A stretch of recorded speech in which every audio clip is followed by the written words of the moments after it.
Hello all. Welcome to Narrative Discourse Part 1, Learning to Tell Stories.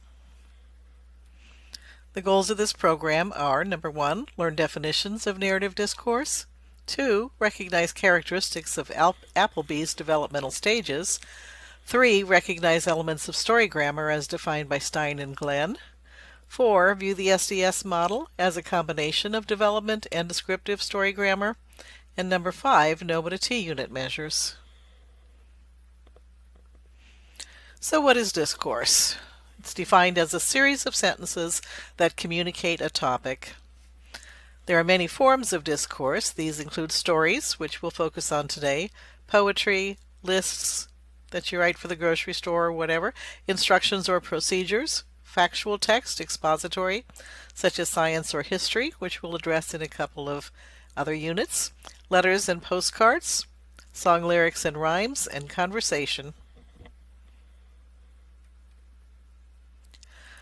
What is the importance of narration? Well, oral narratives are considered a bridge between oral and written language. So if you see our little bridge on the side, the child is saying, "I was playing with my friends when," and later he'll be reading books that say Zach, who was playing with his friends.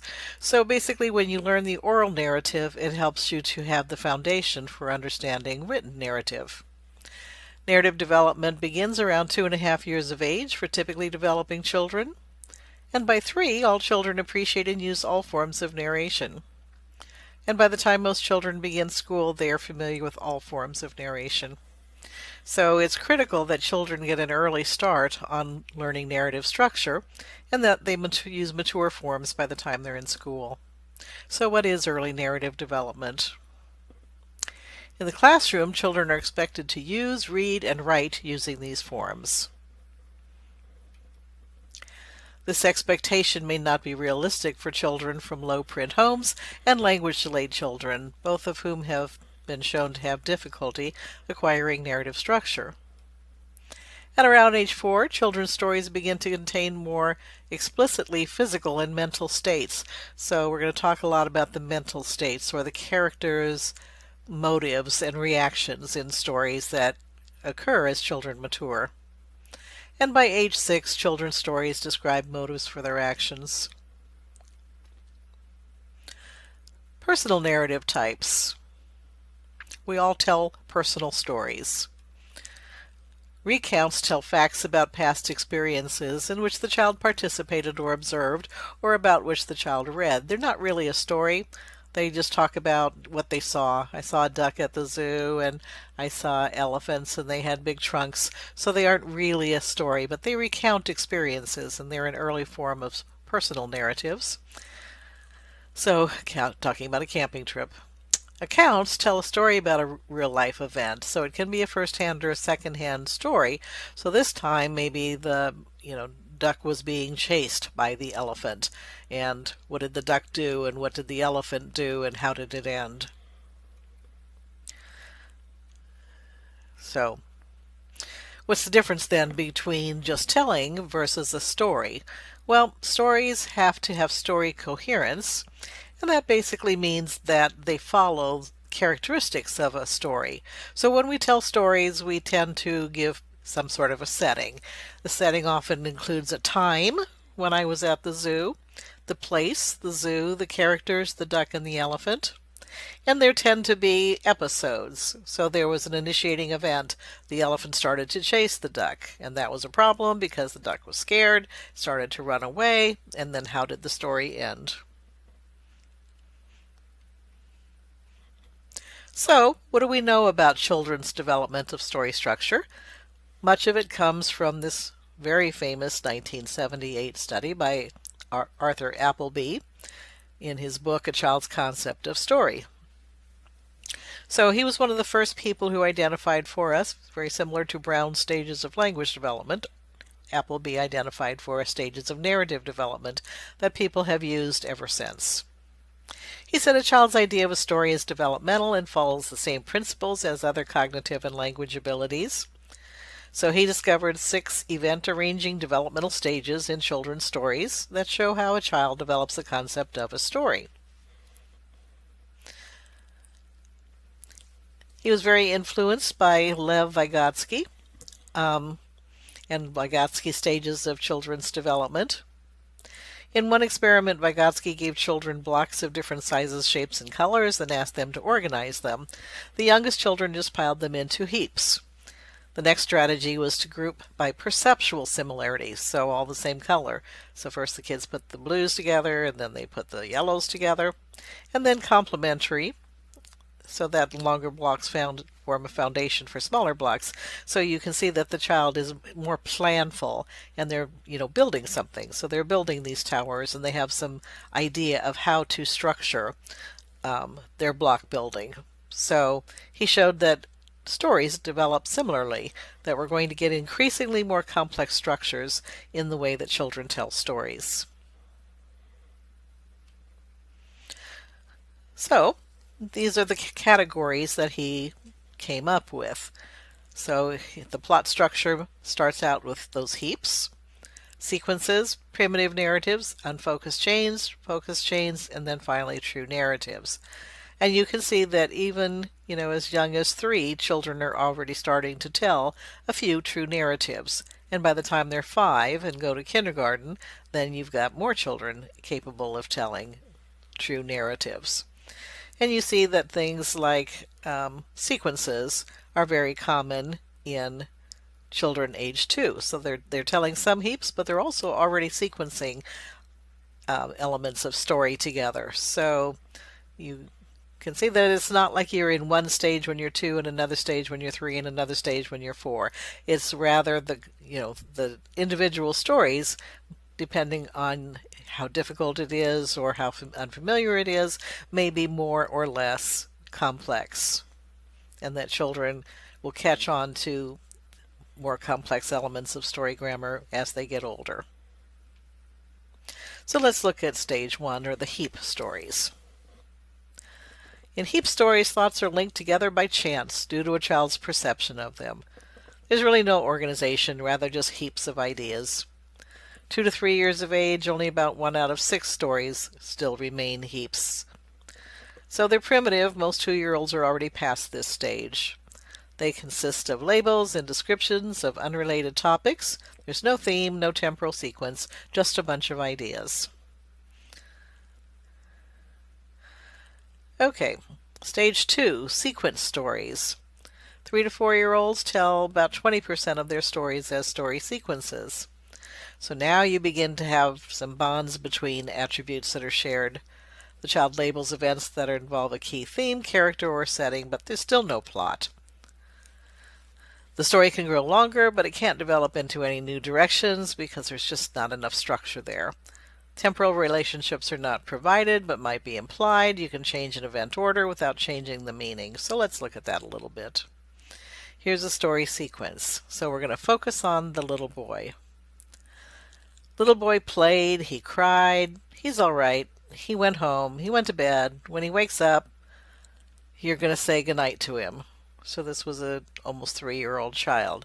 So the story begins to demonstrate bonds. So we have the little boy doing various things. He labels events that involve his own life.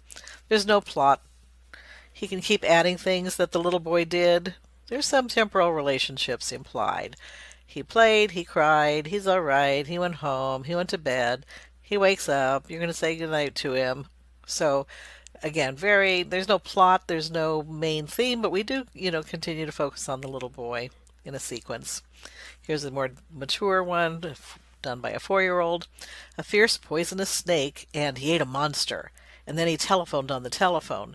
He went to someone's house and he ate some dog dirty. He went into someone's car and he ate the seat off. And then he ate some bushes. And then he went some stairs and he ate some stair meat and he ate himself. So again, fanciful story, but there isn't a plot. It's just a sequence of things that somebody did, or some snake did. They have a center core. It's formed around the core of the story. The little boy, talked about different things that he did, and then the second story about the snake, he lists the things that the snake ate. Okay, So those were just sort of, random, loosely organized lists of things, but at least they did focus on the same character or the same theme. Primitive narratives are one step more complex. They're told by 4 and 4.5 year olds. Begins to center on complementary rather than similarity. So complementary again is function. They start to function, start to tell the story about some sort of function or structure. So it contains a core character and then objects and events. So we look at the little block construction over there. There's obviously some sort of a goal, some initiating event. Well, there's a tower. I'm going to build a tower. And then the action is constructing the tower. Then there's a consequence of that action based on real world experience. Well, once you have your tower, a man can walk through it. So there's no real problem. There's no real you know, emotional response or anything. There's no resolution to the story. It's just a real primitive narrative. But at least you have, a couple of steps that lead to some sort of goal. This sort of shows the difference between a sequence versus a primitive narrative. The sequence says the monster ate the cake and he ate the car and the chair too. But a primitive narrative says the monster ate the cake and it gave him a stomach ache. So now we have some sort of a cause that happened. But in the child's world, you get a stomach ache from eating too much cake. It wasn't, some sort of major causality. It's just what the child has in association. You build a tower and the man can walk through. So it's a narrative, but it's a very primitive narrative. But you can see that it's a big jump from the simple sequence because of that causality and consequence. Okay, stage 4, unfocused chain. Told a lot by 2-year-olds and all the way up to 5-year-olds. They are not high frequency kinds of stories, 16% of the stories that Appleby looked at, but they're important because the child learns to link ideas, like links in a chain. So it's not terribly structured, but they link ideas. You have items linking one thought to another, but with a shifting focus. So in my blocks, we've got some sort of a helicopter, and then you move to the horse, and then you move to the car.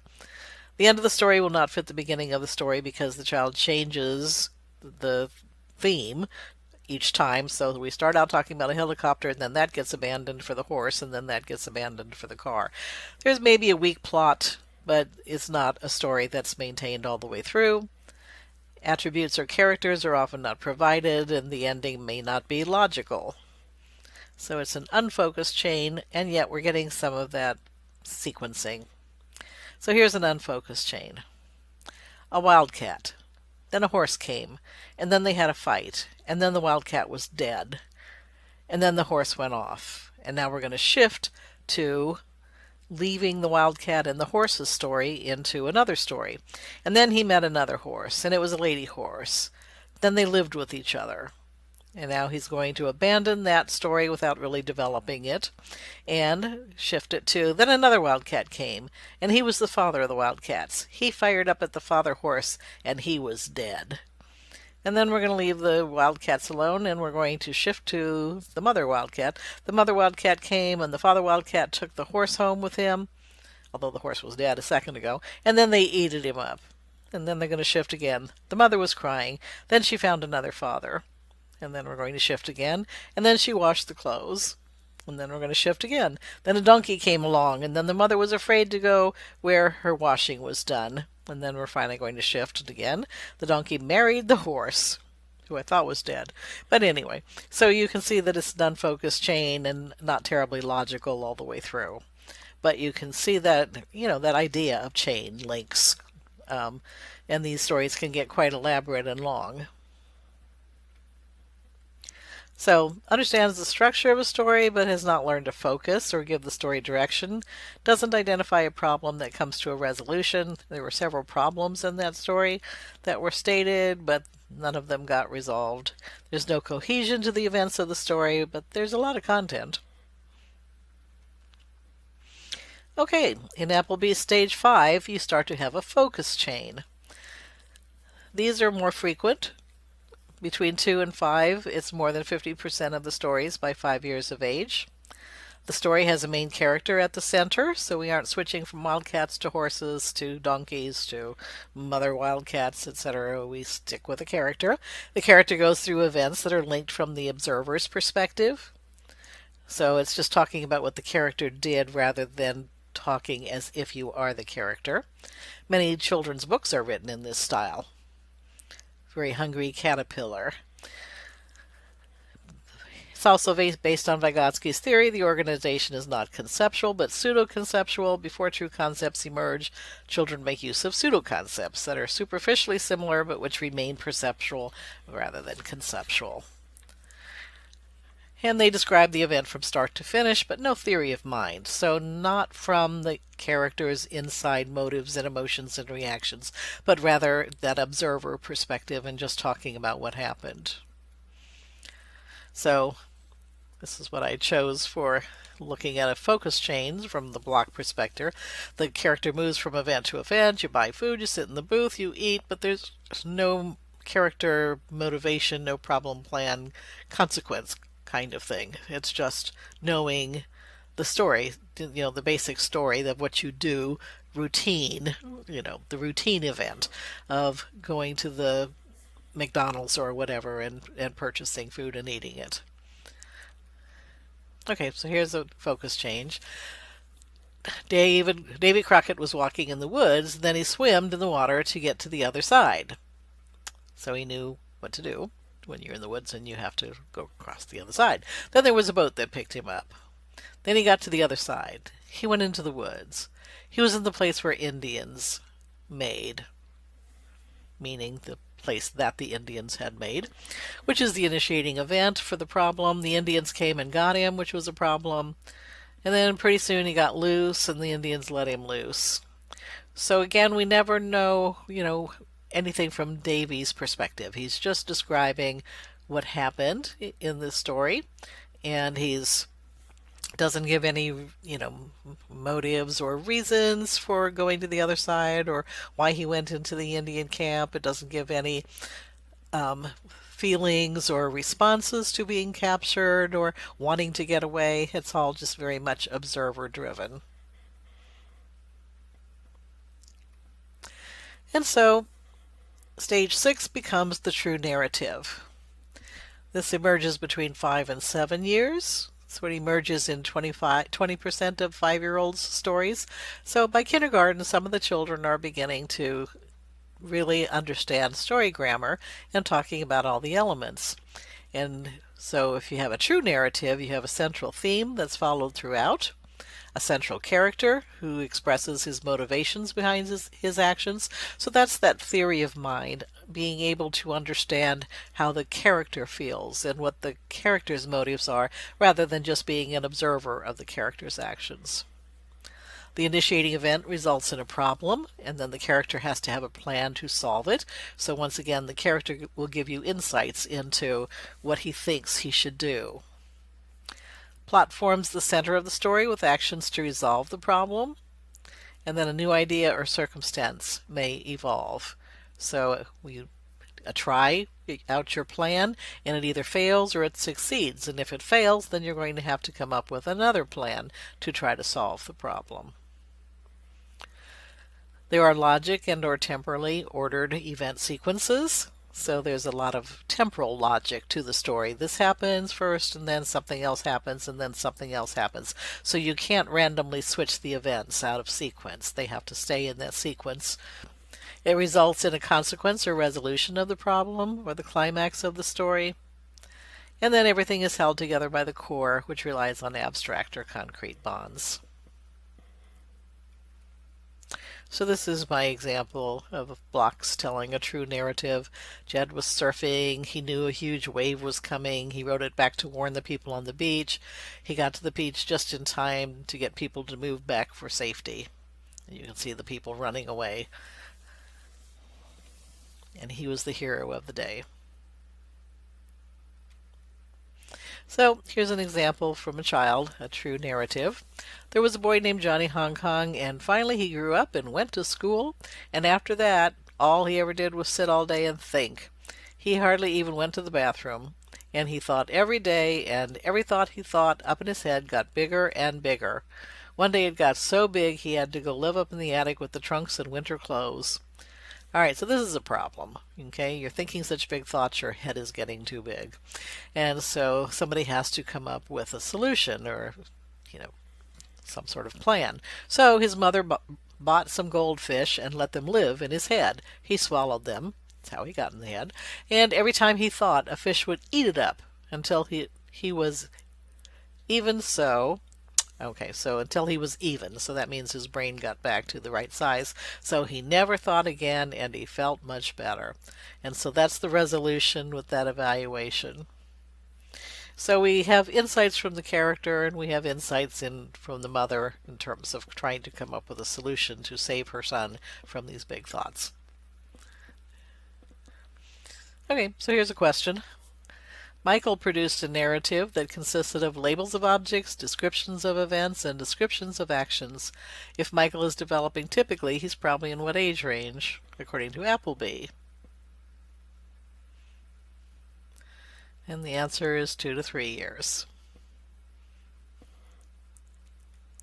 A child produces this narrative. My dog woke up, and then he runned outside. Then he ate his food. In addressing the story structure, you would consider this narrative at what level? Heaps, descriptive sequence, action sequence, reactive, or true narrative. And it's going to be an action sequence. Narrative development during school age. Okay, so now that we're in school, we're older than 5, we have to now start looking at what happens to children's story structure as they get older. So we have personal narratives, scripts, and stories.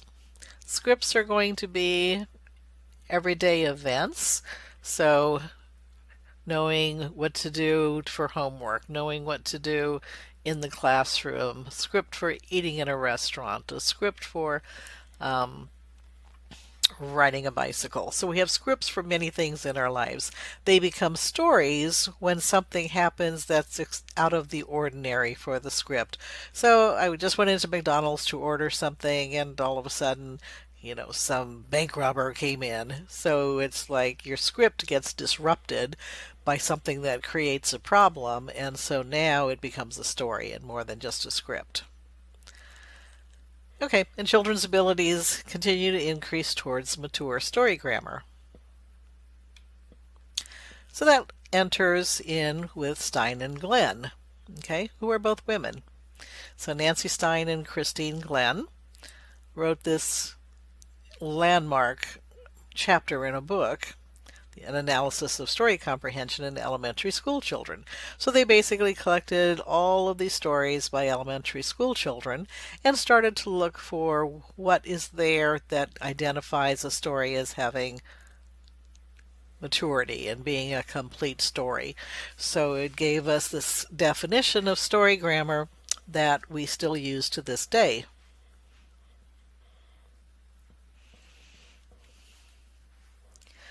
And they were very young women at the time that they did this study. Okay, so the setting. They said every story has a setting where you introduce the main characters as well as the time and place for the story.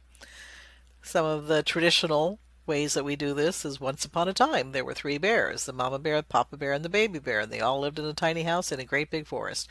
So sometimes some of that information is implied. We don't always specifically give the time and the place, but we do give some elements of a setting. You have to identify who your character is and where they are. Initiating event. So you basically have your, the story is going along with an ordinary existence. So they lived in their tiny house in the big forest, and so, they're going to eat their porridge and they're going to have their day. Well, the initiating event is something that shifts the story out of its canonical or ordinary existence. An action or a happening that sets up a problem or a dilemma in the story. One day a little girl named Goldilocks came by. So that was unexpected. The internal response. Now we've got the protagonist's reaction. She was surprised to see the house and she noticed it was empty. So we get these kinds of statements that give us insight into her thinking, theory of mind, which is also called landscape of the action. So when we see these actions that Goldilocks is going to do, what was her thinking, or what was, her perspective? So she's surprised and she noticed that the house is empty. Maybe she felt hungry and hoped that she could find some food, whatever her internal response is to finding this house. The attempt. An action or plan of the protagonist to solve the problem. So she went inside to find the three bears, and they weren't there. And so she ate the baby bear's porridge or soup. She's broke the baby bear's chair, and she fell asleep on the baby bear's bed. So we're going to have multiple episodes in this particular story, and we'll look at this a little bit down the line here in this presentation. And then a consequence, the result of the protagonist's action. The bears returned to find their things eaten and broken, and to find Goldilocks in the baby bear's bed. So each attempt that she made to, satisfy her needs basically has a consequence. And then the response by the protagonist to the consequence. So Goldilocks ran away and never went into anybody's house again. So that's kind of an evaluation to the things that happened in the story. She learned not to touch other people's property. And the bears probably learned not to leave their door unlocked.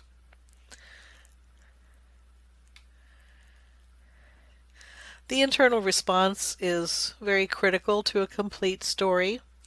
Once again, we've talked about how it addresses the theory of mind and the character, or the landscape of action. What was the character thinking? What was their motive? What was their internal response? So you just aren't telling the story as an observer, you're also getting into the head of the characters. The subjective thoughts or the consciousness of the characters. And so we talk about their mental state, their emotional state, or their perceptual state. So here's a question. In the following narrative, identify the statement that illustrates the narrator's ability to represent the landscape of action of the story. There was a boy who had a frog.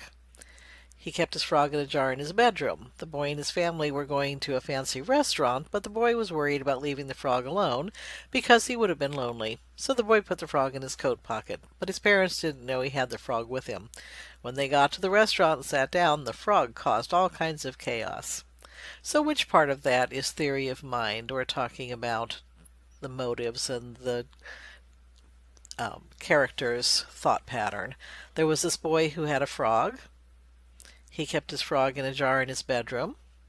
The boy was worried about leaving the frog alone. The boy put the frog in his coat pocket. The frog caused all kinds of chaos. Okay, see, the boy was worried about leaving his frog alone. That was his motive and his reason for taking the frog to the restaurant, which caused all of the other problems.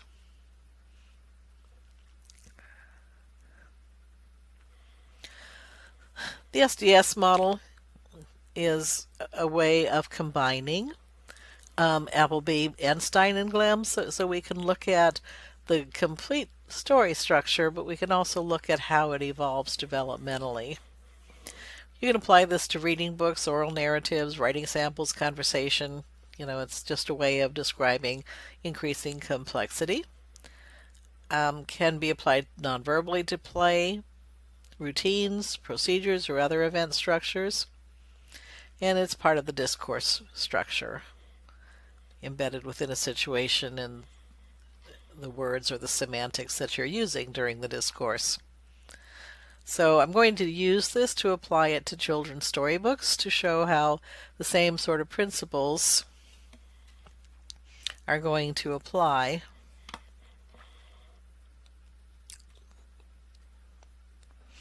Okay, so this is just Stein and Glenn's story elements depicted in little iconic figures. The time when the story takes place, characters, the setting, where the story takes place, the problem, that initiating event, what occurs to cause a problem or conflict, the character's internal response. Are they worried, excited, angry, confused? Then the plan. What is the plan to solve the problem? The attempt. What kinds of actions are going to be taken to solve the problem? And then the outcome. Were the results of a particular action successful, giving you a happy outcome, or not successful, giving you a bad outcome? And then finally the evaluation. What did you learn? How did the story make you feel? So these are just icons that reflect the Stein and Glenn story grammar elements. All right, so we'll first look at the emerging levels.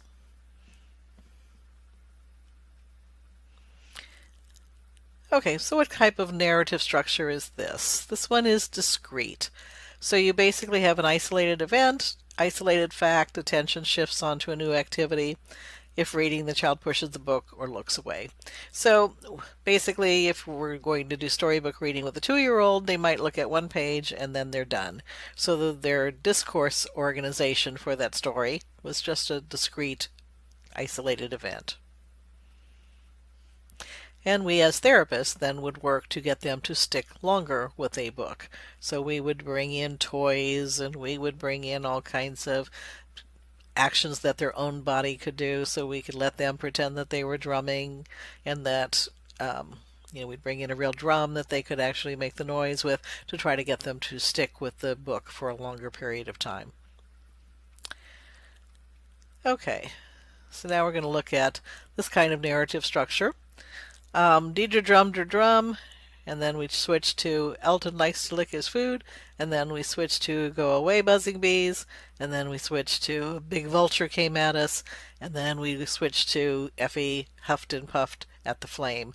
So it's constant topic shifting, so there really isn't anything that focuses on one character or one central theme. So again, Appleby would call this a collection or a heap. Rapidly shifting topic, no temporal sequence. Topics may have a weak association. So things that people do, but it's just heaps. It's like different colored blocks. All right, let's look at this type of narrative structure. Elton likes to lick his food. He licks food that is hot. He licks food that is not. He licks food that is sweet. He licks food made of wheat. So, now do we have a character? Yes. Do we have a time? Not really. It could be occurring across various different days. Do we have a setting? Well, it all seems to be, related to food, so there's somewhat of a setting. Do we have a problem? Not really. It's just, again, talking about what Elton eats. Is it from Elton's internal perspective, or are we just an observer of what Elton eats? We're just an observer. He doesn't talk about being hungry. He doesn't talk about, loving food and his favorite foods. It just says that he likes to lick food. Do we have any kind of a plan? No, it's just one after the other talking about various kinds of things that he eats. These are very common in young children's storybooks where you're just trying to build a theme, such as foods, different kinds of foods you eat, or different kinds of vehicles, or different kinds of animals, or different kinds of jobs that people do. So very typical kinds of structure in young children's books. And so it's a descriptive list. No temporal sequence, no causality. One thing doesn't cause the other. I could arrange the pages in any order that I want, and other than the rhyme, it wouldn't make any difference. So the themes don't make any difference. So that's just a descriptive list. Okay, the next type of narrative structure. First she packed her for her adventure. She put her valuables in a violet valise. It was so full that it vibrated. Then she visited a volcano. The earth began to vibrate. So did Venus. A huge vulture dived at Venus. It had very big wings and vibrated the air. Venus took a voyage to an island. The boat engine vibrated. Suddenly Venus was swept up by a tornado. The vortex vibrated. So again we have a character we have some sort of we don't have a specific time reference. We don't stay in the same time. One minute she's on an island with a volcano, the next minute she's where there's vultures, the next minute she's out in the ocean. So there isn't any particular time. The time and the setting keep shifting with each part of the story. Um, we sort of have a central theme of where you go on your vacation. And so there's a sequence, there's a, element of sequential kinds of things she packed. And then first she went to a volcano where this, then she went where she was attacked by a vulture, etc. But the sequence isn't causally bound. It just happens to be the sequence of events that she experienced on her vacation. Okay, what kind of narrative structure is this one? One bee buzzed by Zeke's mouth. Go away, buzzing bees. Zoom back to your hive. Zeke ran home and closed the door. In zoomed one bee and then many more.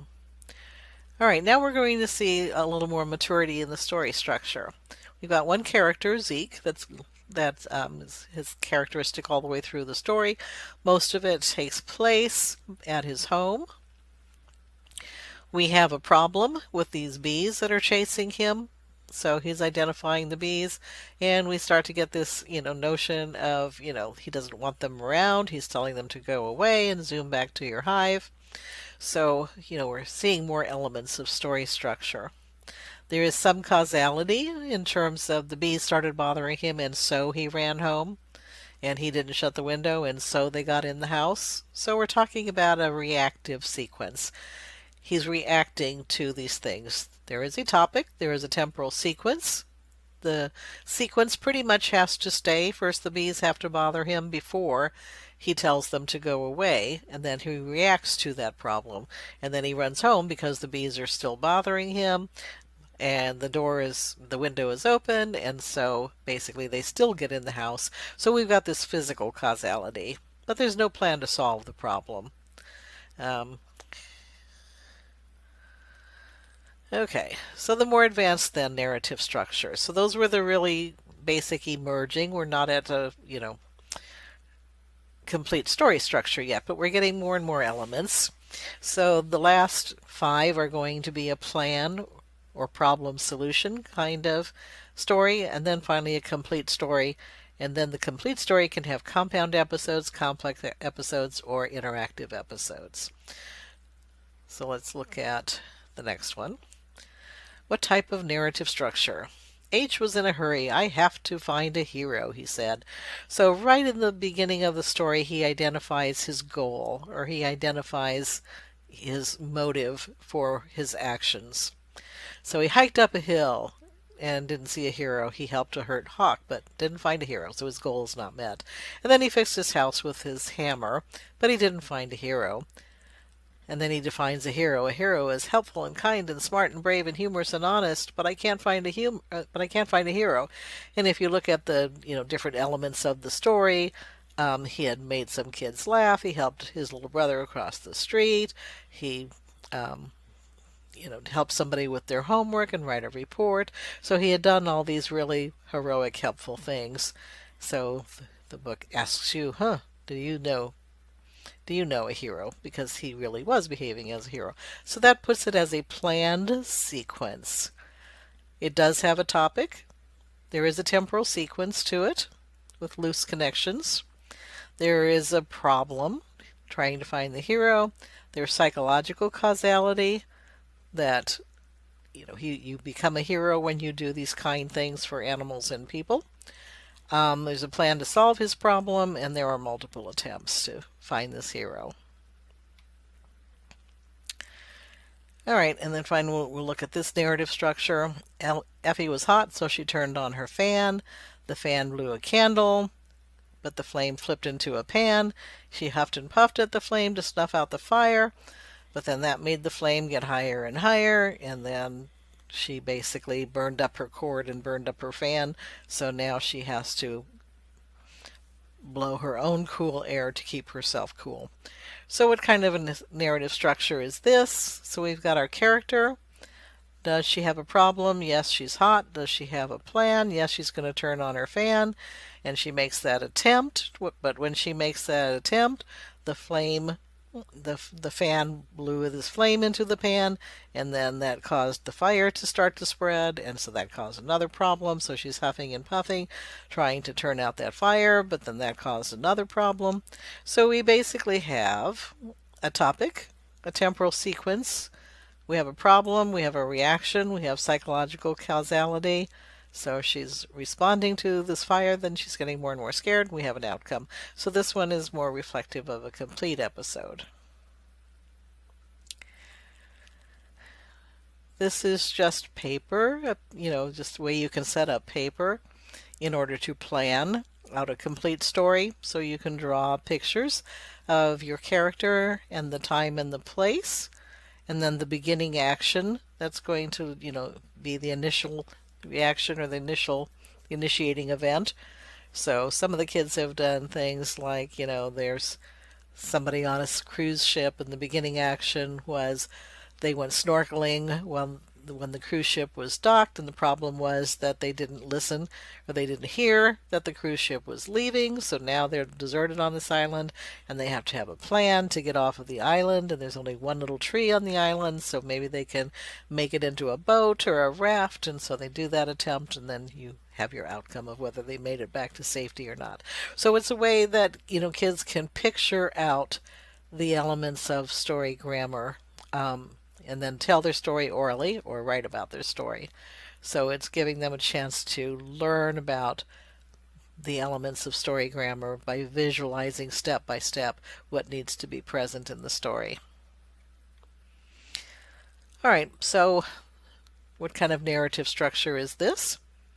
So we've got Goldilocks, and she's hungry, and so she decides to try the different porridges, and she tries the Father Bear's porridge, but it was too hot, and Mother Bear's porridge was too cold, and then finally in the second picture it was just right, and so she ate up all the baby bear's porridge.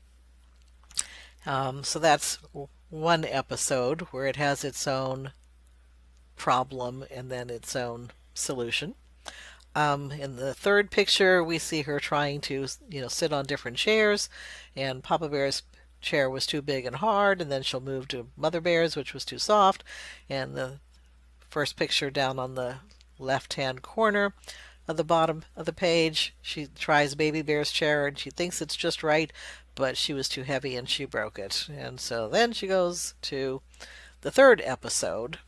So she's testing out the beds, and so far Papa Bear's bed is too hard, and then Mama Bear's will be too soft, and Baby Bear's will be just right.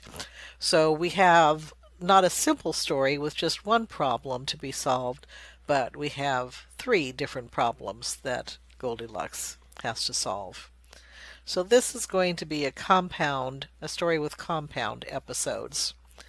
So the cycle starts over as soon as one comes to some sort of a resolution, good or bad, then eating the porridge. Then another story pops up, finding a chair. And as soon as that one is resolved, then another episode pops up, sleeping in the beds. And as soon as that is resolved, another episode pops up, the bears come home. So all of the episodes resolve at the end. So it's almost like 3 complete stories melded into one. And the longer a novel that you read or a book that you read, there could be hundreds of these small episodes that each come to an end, often in one chapter. So each chapter might be an episode, although we can have episodes within even a chapter. So the longer a book that you read, the more it's going to be full of compound episodes that each come to an end before they move on to the next part of the story as the story progresses. What type of narrative structure is this? This obviously is 101 Dalmatians, and so we have 2 storylines going on. We've got the Dalmatians and we've got Cruella de Vil. So Cruella has one plot line going. She wants to capture the puppies so that she can use their fur coats to make herself the most wonderful fur coat. And so, she has a plot line where she's going to, basically kill the puppies and, do something really nasty. And then the dogs have another plot line going on. So their plot line is to find the puppies and to rescue the puppies and bring them back home. So the two protagonist and antagonist in this story are at opposite ends of goals, opposite ends of motives, opposite ends of actions, opposite ends of potential outcomes, and they're competing with each other for their goals to be the winning goals. So this is called a complex story. Two plot lines going next to each other with protagonist and antagonist characters, contradictory goals, and their storylines overlap and cross each other all the way through the story as they beat each other out. And then you come to the final resolution. Okay, and then finally, the most difficult is the interactive narrative structure, like Gone with the Wind, where you've got multiple episodes. Some may be reactive sequences, some complete, some descriptive lists, multiple temporal sequences. They've got flashbacks and multiple perspectives and future plans and episodes embedded within episodes. This is like watching a soap opera.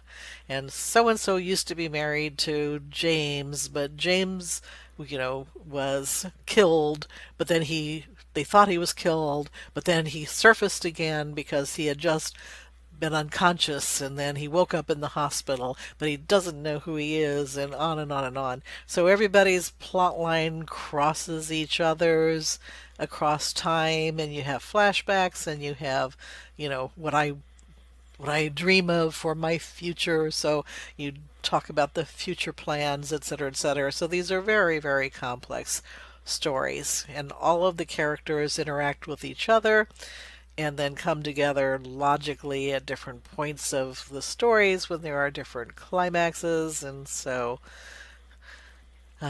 anyway, interactive. Very difficult to follow. So, an SLP is evaluating a child's narrative by looking for the components of story grammar. She finds that in addition to other story grammar components, the child's narrative includes several attempts. This means that the narrative includes which of the following? Character's success or failure at reaching their goals, character's emotional responses to, thoughts about, or actions as a result of the outcomes, the character's actions to attain the goals, and the event that induces the character to act. So, again, we're looking for what part of the narrative is she, which are the attempts, okay? So, character's success or failure, that's the outcome. Character's emotional reaction or response to, thoughts to, or actions are the result of outcomes of this chain of events, and that's going to be the evaluation, the character's actions to attain the goals, and the event that induces the characters to act. So it's going to be, the attempts are going to be the character's actions to attain their goals.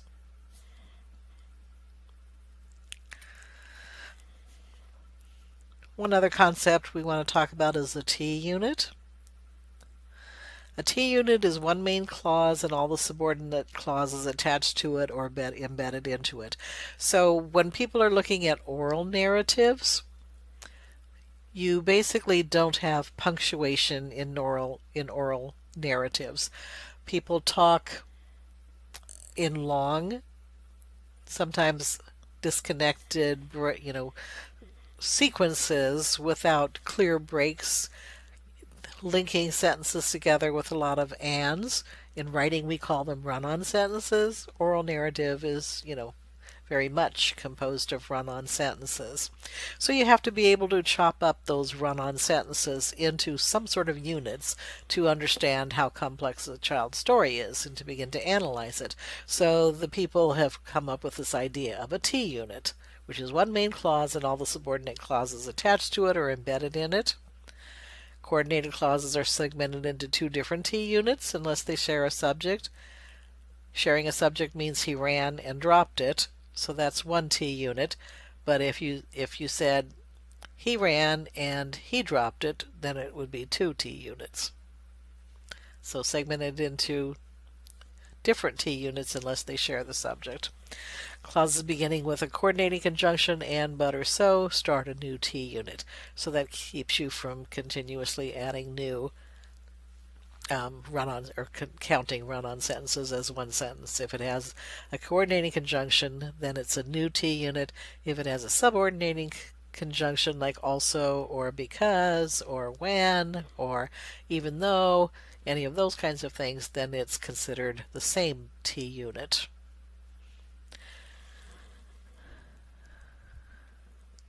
How many T units are present in the following passage?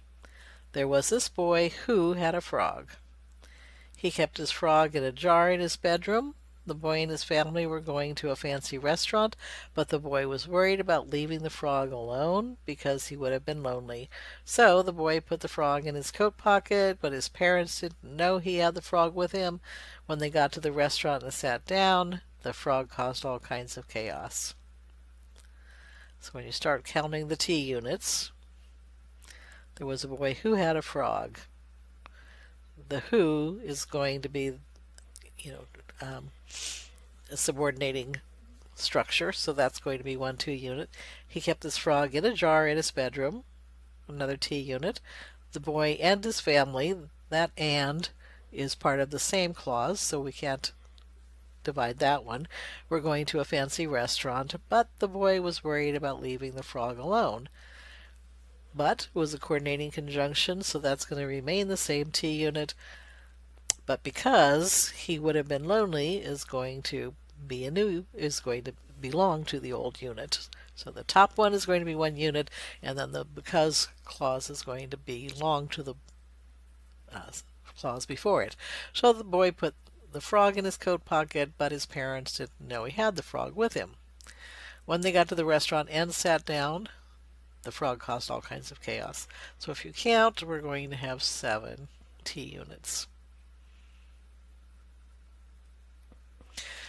Okay, so thank you for listening to my discussion about some basic ways of analyzing story grammar for both oral and written language.